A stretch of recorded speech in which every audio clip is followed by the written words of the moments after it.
L'objectif de ces réunions de travail, qui ont lieu 3 fois par an, c'est de définir chacun librement la rémunération qu'on souhaite toucher pour les 4 mois qui suivent.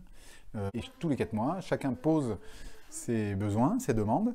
Il n'y a pas de veto possible, mis à part un risque de mise en danger de l'entreprise, mais il n'y a pas de veto possible, c'est vraiment une décision libre. Et en fait, on a un échange collectif en plusieurs tours pour pouvoir s'assurer que tout ça est pris en conscience et que toutes ces décisions sont prises en conscience et qu'au final, on a chacun qui est clair sur sa rémunération, son temps de travail et qui est engagé pleinement dans ce qu'il a à faire.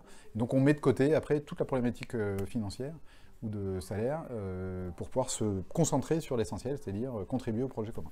Super.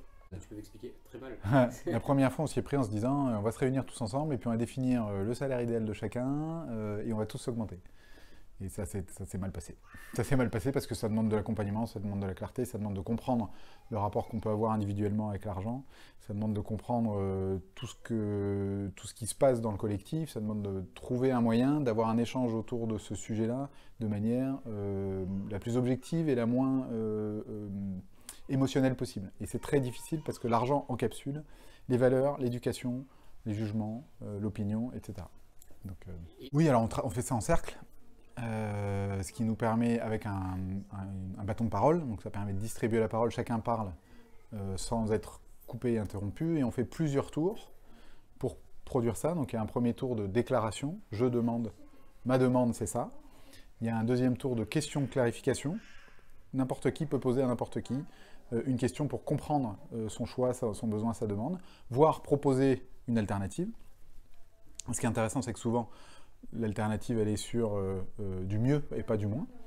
Du mieux, pas forcément du plus, mais du mieux, mais pas du moins en tout cas. Et puis ensuite, on a un temps d'échange, on prend une pause d'une demi-heure pour que ceux qui ressentent une gêne par rapport à une proposition aient le temps d'aller échanger, discuter, clarifier, pour ensuite valider définitivement la proposition, sachant que le dernier tour, c'est chacun va reformuler sa demande qui a pu évoluer du fait des échanges et des discussions.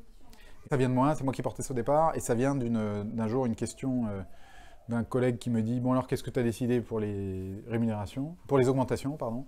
Et quand j'ai entendu ça, ça m'a mis en colère, parce qu'en fait, j'avais pas envie de gérer ça, ça m'a mis une pression incroyable, j'avais peur, j'avais plein de... Et donc, de là, je me suis dit « Comment on peut faire autrement ?» Ça va très loin, puisque même les nouveaux arrivants, quand on embauche quelqu'un, c'est l'embauché qui définit son salaire de départ, tout seul. Donc, on ne fait pas de proposition salariale, on lui dit combien vous voulez. Et évidemment, on l'accompagne et on le fait passer par un processus similaire à ce qu'il va vivre ensuite dans l'entreprise. En fait, l'impact de ça, c'est on n'est plus dans la justification, on ne travaille plus pour un salaire, on travaille pour une vision, une mission, un sens. La rémunération n'est qu'une conséquence de ça. On est libre, donc on n'est plus dans une logique de subordination. On est responsable, et ça c'est directement corrélé à la liberté. Cette responsabilisation de chacun, elle est extraordinaire dans la capacité à faire. Et ça a généré des choses incroyables, parce qu'en fait, ça provoque des élans de générosité. On a vu des propositions de type « Moi, j'ai envie de donner une partie de ma rémunération à telle personne pour qu'elle puisse faire sa formation, parce que je sens que c'est quelque chose qui lui tient à cœur et qu'elle n'a pas les moyens aujourd'hui, donc je veux mettre au pot. » Et voilà, donc il y a des choses assez incroyables qui émergent de ça, et en fait, ça révèle le meilleur de chacun.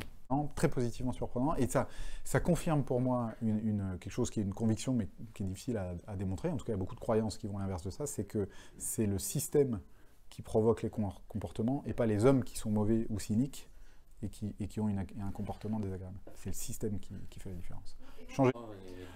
Ma motivation, c'est de changer le monde, et pour changer le monde, on change les entreprises, et pour changer les entreprises, on va trouver des nouveaux contrats, on va travailler avec les clients, on va développer, on va innover, on va faire autrement, et tout ça. Donc, voilà. Et puis,